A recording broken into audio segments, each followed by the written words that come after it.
मित्रों 50 साल के बाद हमारी लाइफ में ऐसा टर्निंग पॉइंट आ जाता है कि भाई चलो अभी तो हम संसार से बच्चे बड़े हो गए हैं, पढ़ लिया है और कोई बार सेटल हो गया है, मैरिड हो गया है। पर यही उम्र के बाद हमको पैर में तकलीफ हो जाता है, पैर में दुखावा हो जाता है, कई बार कसारा हो जाता है। तो हमको लगता है कि भाई अभी हम कुछ चल नहीं पाएंगे या कमर दर्द हो जाएगा, तो कॉन्फिडेंट नहीं रहता है, कई बार जाने में तकलीफ रहती है।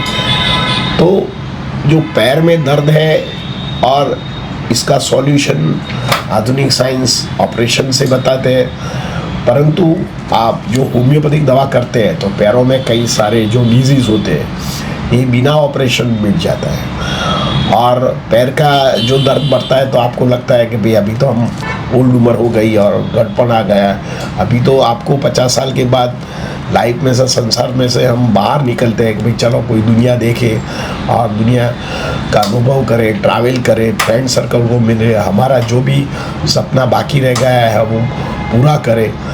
तो ये करने के लिए हम थोड़ा भी स्पेस लेते हैं और ऐसे दर्द आ जाता है, को तो आपको आता है, को तो आपको पार्टनर को आता है। तो लाइफ एक टोन मोड में आ जाता है और लाइफ लिमिटेशन हो जाता है और अंदर से लगता है कि नहीं मैं स्टेप चढ़ सकूँगा या मैं खड़ा नहीं होऊंगा या मैं ट्रैवल नहीं कर पाऊँगा तो मेरे को क्या होगा। तो ये उसको भय और पैर का दर्द को तीव्र कर देता है और आप सारे दिन घर में ही रहते हो और एक नेगेटिविटी थॉट आता है।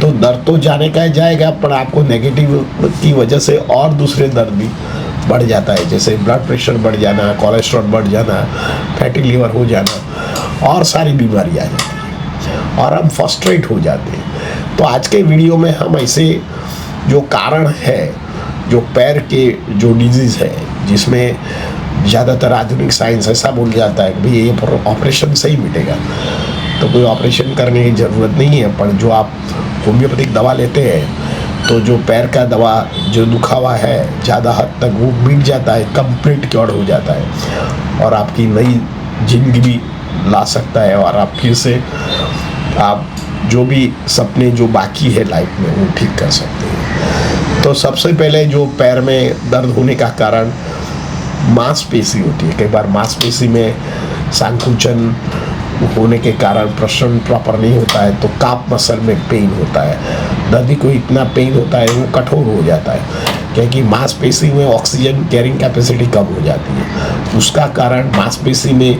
जो मैग्नीशियम है वो कम हो जाता है। तो इसकी वजह से आपको जब लेट जाता है तो बहुत सारे क्रैम्प्स आपके लोअर नी के काफ मसल्स में और आपके फुट में आ जाता है। तो ऐसे दर्दी को आपको ज़्यादा पानी पीना चाहिए और मैग्नीशियम का प्रमाण बढ़ना चाहिए। तो मैग्नीशियम सब सीड में से आता है, पानी में से आता है, मिल्क में से आता है। तो रात को ही प्रक्रिया आप ज़्यादा कीजिए। साथ में होम्योपैथिक में magnesium phos, magnesium carb and rhus tox का उपयोग कर सकते हैं। दूसरा कारण है हमारा जो जॉइंट होता है लोअर लेग में, जैसे नी में, तो इसमें घसारा हो जाता है या आर्थराइटिस हो जाता है या इन्फ्लेमेशन हो जाता है, जिसको ऑस्टियोआर्थराइटिस या रूमेटॉइड आर्थराइटिस बोलते हैं या आर्थराइटिस भी बोलते हैं। तो इसके जरिए भी दर्दी को हलन चलन करना मुश्किल हो जाता है। तो अभी आधुनिक साइंस उसको बोला जाता है कि उसको नी रिप्लेसमेंट करते हैं। तो नी रिप्लेसमेंट करते तो एक नी करते तो दूसरे नी भी करना पड़ता है। इसके बाद भी आपको लाइफ थोड़ा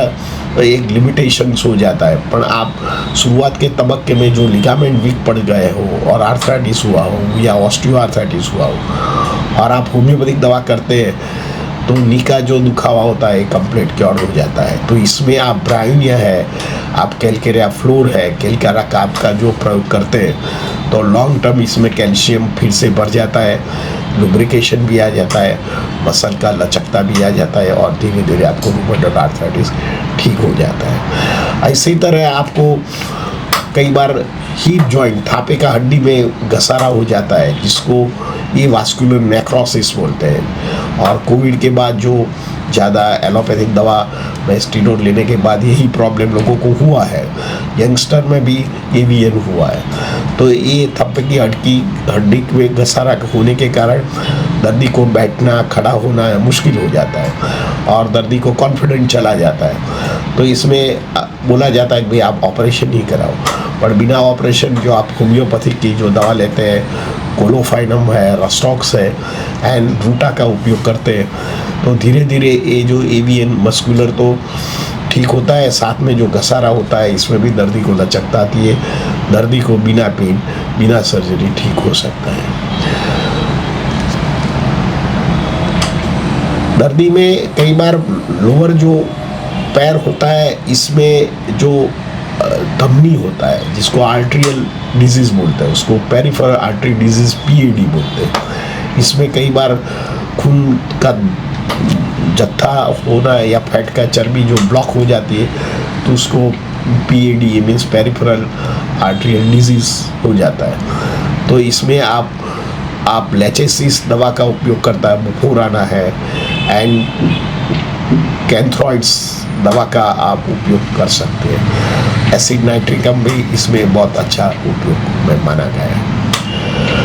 फिफ्थ कारण है जो दर्दी को वेन्स में तकलीफ होता है, तो जिसको स्पाइडर वेन्स या वेरिकोज वेन बोलते हैं, तो इसके जरिए भी दर्दी को हलन चलन करना, खड़ा होना, वॉक करना, सीढ़ी चढ़ना मुश्किल ही हो जाती है। तो इसमें भी आप होम्योपैथिक में हेमा मालिश, कैलकेरिया फ्लोर एंड आर्निका का उपयोग कर सकते हैं। मित्रों, कई बार ऐसे जो डिजीज़ होते हैं जैसे एंकिलोसिस स्पॉन्डिलाइटिस, HLA-1B27 पॉजिटिव होना या यूरिक एसिड गाउट का प्रॉब्लम होना या रोमेटॉइड आर्थराइटिस जो खून में रोमेटॉइड आर्थराइटिस फैक्टर ज़्यादा होता है, तो इसमें भी दर्दी को पेन होता है।